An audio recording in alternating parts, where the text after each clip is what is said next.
सकते सर हैं। मुख्यमंत्री योगी बोल रहे हैं। आकाश जी, मुख्यमंत्री योगी बोल रहे हैं। अपना वर्ष 2022-23 का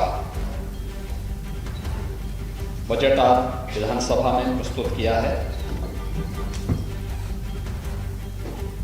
यह बजट प्रदेश की 25 करोड़ जनता की जनाकांक्षाओं की भावनाओं 2022-23 का बजट आज विधानसभा में प्रस्तुत किया है। यह बजट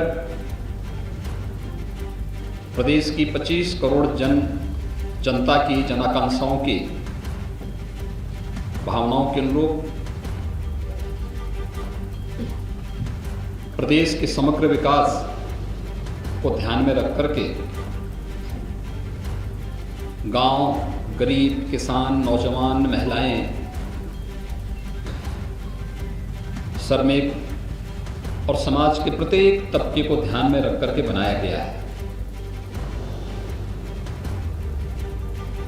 आदरणीय प्रधानमंत्री जी के नेतृत्व में, उनके मार्गदर्शन में लोक कल्याण संकल्प पत्र की भावनाओं के अनुरूप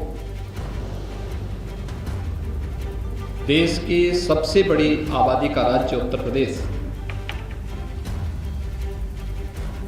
उन जन आकांक्षाओं की पूर्ति कर सके और समग्र विकास के लक्ष्य को प्राप्त करने में सहायक हो सके, इस दिशा से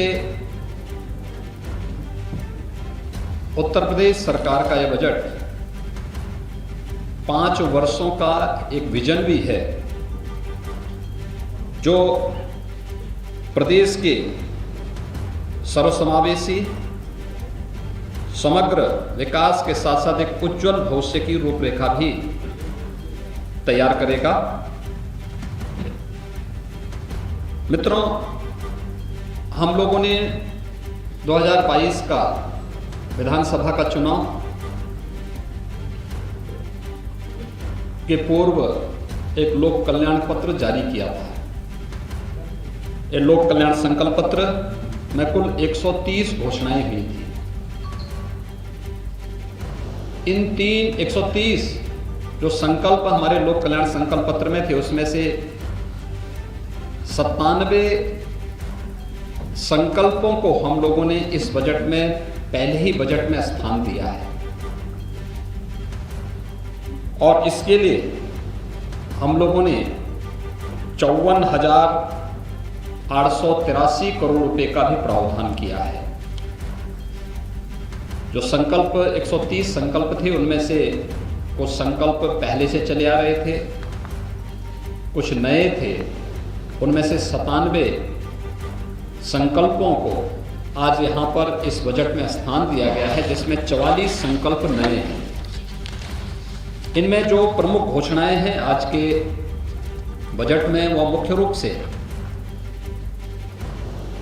उज्ज्वला योजना के अंतर्गत जो लाभार्थी परिवार हैं, उनको वर्ष में 2 रसोई गैस के सिलेंडर उपलब्ध करवाने की घोषणा, और वह बजट में उन्हें स्थान दिया गया है। अन्नदाता किसानों के लिए भामाशाह भाव स्थिरता कोष की स्थापना के लिए धनराशि, एक फंड की स्थापना की गई है। यहाँ पे हम लोग पहले से ही MSP का लाभ धान, गेहूं और अन्य फसली के लिए किसानों को उपलब्ध कराते रहे हैं, लेकिन आलू, टमाटर, प्याज आदि फसलों के लिए इस प्रकार की व्यवस्था अब तक नहीं थी।